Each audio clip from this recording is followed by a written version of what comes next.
Hi and welcome to another episode of Balance, Clarity and Calm with me, Sam James.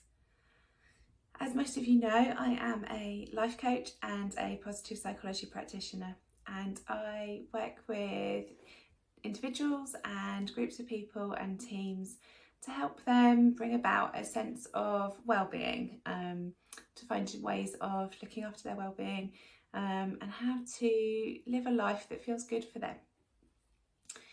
So in today's episode, what I thought that we could have a little bit of time thinking about is whether or not the things that you are doing to kind of tend to your needs, the acts of self-care, is to think about whether or not they really are nourishing.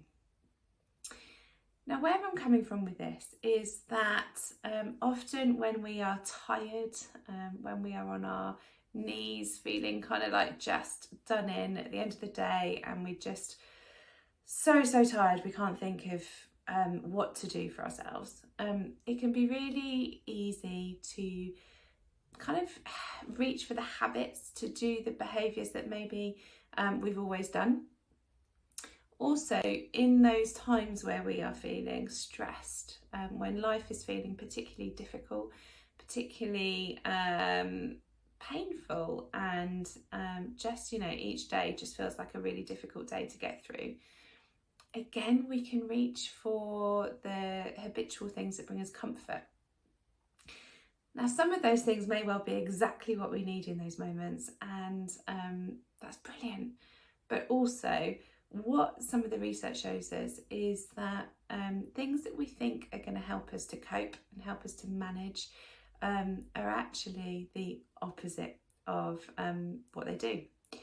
So there are, if you were to look up kind of coping strategies for coping in stressful situations, when life is difficult, there are literally hundreds and hundreds and hundreds of coping strategies out there.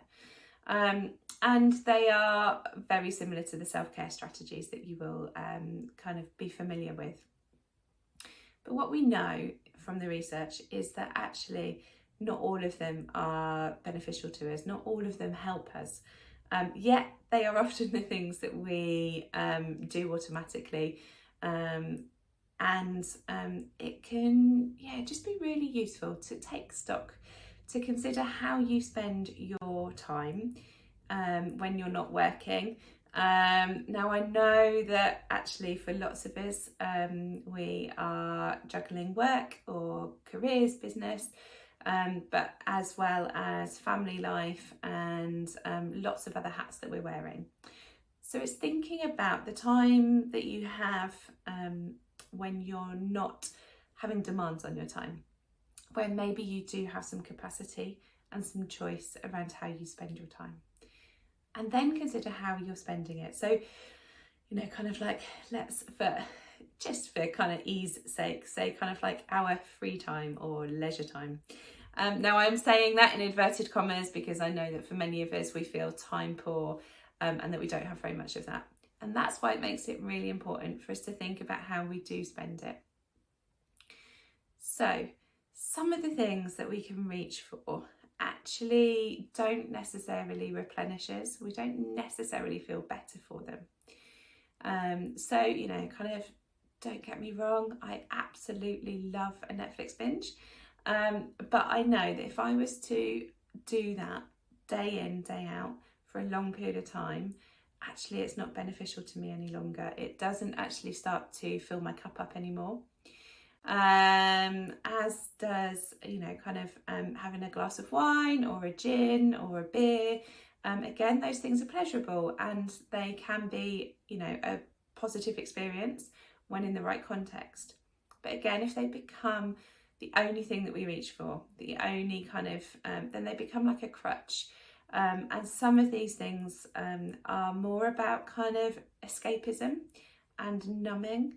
And again, sometimes to escape from things is what we need to do. But there's a difference between distracting ourselves in a constructive way and escaping.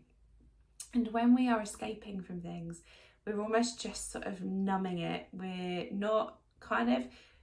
almost just kind of pausing everything. And whilst that in that moment can feel like exactly what we need, it doesn't necessarily give anything back to us. It doesn't recharge us, it doesn't replenish us and our well-being. So it's thinking about how can you give yourself that space to rest and to replenish, but in a way that's actually really going to bring nourishment for you. So some of the suggestions can be, if it's to kind of distract and take your mind off something, then what actually are other ways of doing that? Is it doing an activity that requires you to pay attention to it and means that you actually can't think about the things that you need to have a switch off from? So some of the things might be, you know, kind of like puzzles, Sudoku, playing games, something that's going to mean that you need to think, but that it's not thinking necessarily on an emotional level. It's not thinking on a really, you know, on a level that you're kind of trying to escape from, but is a kind of like, it's a healthy distraction. Getting creative is another really positive way of doing that. So whether that is playing an instrument, whether it is doing a craft activity, maybe you're an artist, maybe it's kind of like actually creating some art, sewing, knitting, all of those things, again, they can be a brilliant way of bringing that kind of distraction and a sense of kind of calm and pause, because actually what it does is it stops our brain. If you imagine all those tabs that are open, and that's often what's happening for us when we reach for those numbing kind of things like vegging out on the sofa or having a drink, is that we're trying to just sort of close all of those tabs and not need to think about them. But by doing something that's more active, so instead of always reaching for the passive activities, the things where we just sort of sit there and kind of it just happens, seek out the things that are more active. So whether it's a craft activity, whether it's a music activity, maybe DIY or gardening, maybe it's puzzles, maybe it's kind of scrapbooking, all of those things. And I know that when you feel in that point, the last thing you want to be doing is thinking about what is it that I could do. So this is the trick. Work out what it is that you're going to, some of these kind of more active things that you're going to do for yourself, for your time, for your free time, and make it as easy as possible for yourself. So is it that actually you need to have a little box that you keep whatever it is in, so it's really easy to reach for it and get it out? Or yeah, have a little area set up where you know you can get to it. Because actually, so I'm not saying you need to do this every single night and never sit down and watch TV with a glass of wine.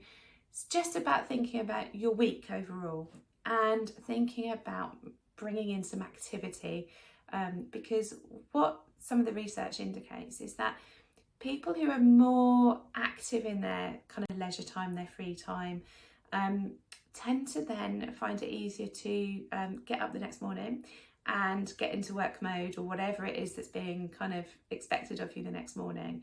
So by actually spending some time, so doing some active things that engages your brain and gets you going, so it might be exercise, for example, then those things are actually then going to make it easier the next day. Whereas again, the research shows us that if we spend a lot of our time in the more passive, numbing kind of activities, then it makes it harder the next day to get going.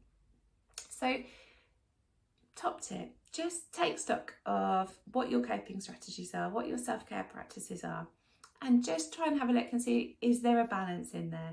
Are there things that you do which are more about sort of healthy distraction and filling up your cup in a more active way, or is it all passive? And if it is all passive, that's absolutely fine. But maybe switch it up a little bit, maybe bring a little bit of activity in there, and have some fun and explore. And if you take on some new things, explore some new things, let me know. I always love to hear about the changes that people bring in and what new things they discover. So take care for now.